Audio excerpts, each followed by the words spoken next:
Dans l'affaire Jean Portmanov, rappelez-vous Jean Portmanov, dans le local, mort de violence commis par ses copains. C'était des très bons copains. Mais non, ils sont pas coupables, etc., etc. Ça recommence. Ils sont partis sur Twitch, les violences reprennent. C'est quand est-ce que cette dinguerie s'arrête? Quand est-ce que des gens vont arrêter de payer pour voir ça? Moi, ça me rend dingue de savoir qu'on a des gens qui payent pour voir des personnes se faire violenter. Ça me rend dingue. Affaire Jean Portmanov, les violences en direct reprennent, la justice perquisitionne le local. Je répète, les violences en direct reprennent. Qu'est-ce que c'est ce bordel? Que fait la justice? Pourquoi ils ont eu le droit de réouvrir leur chaîne?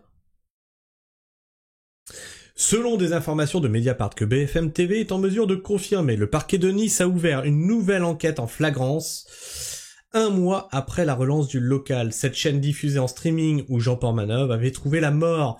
Nouveau rebondissement dans l'affaire Jean Portmanov, confirmant une information de Mediapart. Le parquet de Nice explique à BFM TV avoir ouvert aujourd'hui, vendredi 10 octobre, une nouvelle enquête en flagrance pour violence volontaire en Réunion. On dira ce qu'on voudra de Mediapart. C'est des gauchos, machin, etc., comme il y en a beaucoup qui disent, n'empêche que, là, ils ont bien fait le taf. Et ils n'ont pas protégé des chances.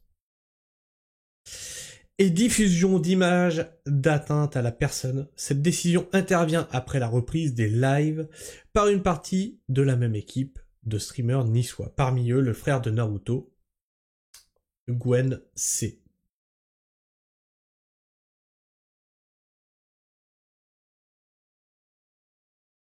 Ces gens s'arrêteront jamais. Ces gens ne s'arrêteront jamais.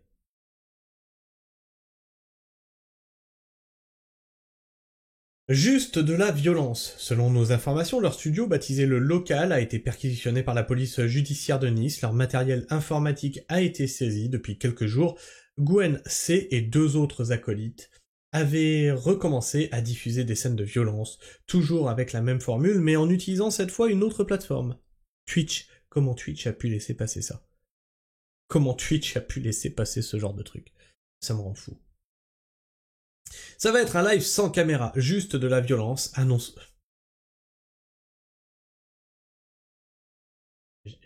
C'est pas possible. Vous foutez de ma gueule. Il a pas pu annoncer ça. Ça va être un live sans caméra, juste de la violence. Annonce Gwen lors d'un live le 7 octobre, consulté par BFM TV. BFM, contactez-moi, dans le rôle du nouveau souffre-douleur qui remplace Jean Portmanov, un homme d'une 30aine d'années. On l'avait dit. On l'avait dit qu'il trouverait... Enfin, pas moi, parce que j'ai pas voulu traiter cette affaire. Je trouvais ça charognard, etc. Mais ça avait été dit qu'ils trouveraient une nouvelle victime. Et ils ont trouvé une nouvelle victime.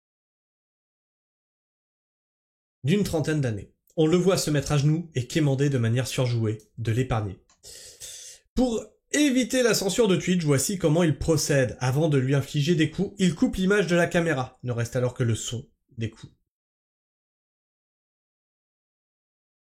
Non. Non, mais... Quel putain de public regarde ça?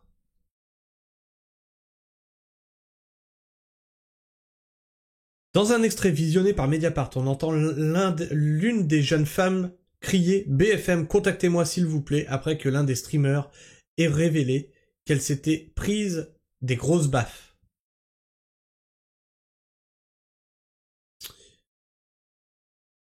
Les féministes? Un petit mot? Une enquête pour violence volontaire en Réunion avait déjà été ouverte par le parquet de Nice en décembre 2024 pour des violences commises antérieurement. Une enquête de Mediapart venait de révéler ce business des maltraitances en ligne. Une activité lucrative puisque la diffusion de ce spectacle sordide s'accompagnait de dons de téléspectateurs. Et tant que la thune, elle coule, le spectacle continue. Il y aura un autre mort si on laisse faire. Au départ de l'affaire... Et puis... Qu'est-ce que tu as dans la tête pour aller taper sur une femme?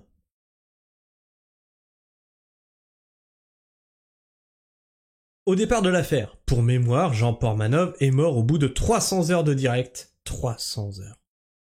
300 heures.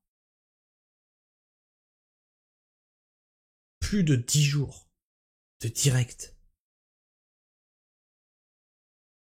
Sur la plateforme Kick, le 18 août, après avoir subi de multiples humiliations et sévices de la part d'autres vidéastes, dont Owen C, alias Naruto, et Safin H, alias Safin.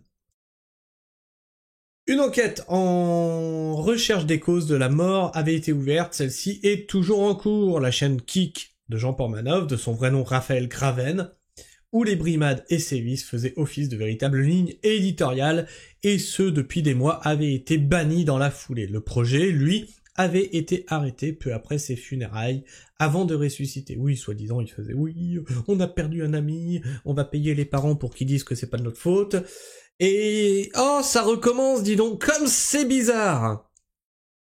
Selon des informations de BFM TV, Twitch devrait prendre des mesures dans les prochains jours. Non mais au bout d'un moment, ce genre de personnes, faut les mettre derrière les barreaux. Faut que... ils ont rien à faire dans la société. On ne peut pas garder ce genre de personnes libres. On doit leur interdire les réseaux. Là, il y a une raison claire de leur interdire l'accès aux réseaux sociaux. Alors oui, je sais qu'après ça ouvre une boîte de Pandore, c'est où tu mets la limite pour dire que telle personne ne peut plus aller sur les réseaux sociaux. Ben, je sais pas, à vrai dire. Je sais pas. Dis-moi ce que tu en penses dans l'espace commentaire, partage-moi ton avis et ton opinion. Abonne-toi si tu es encore là en fin de vidéo et bien sûr tu peux partager cette vidéo autour de toi. Sur ce, moi je vous fais la bise, prenez soin du sol et restez pragmatiques.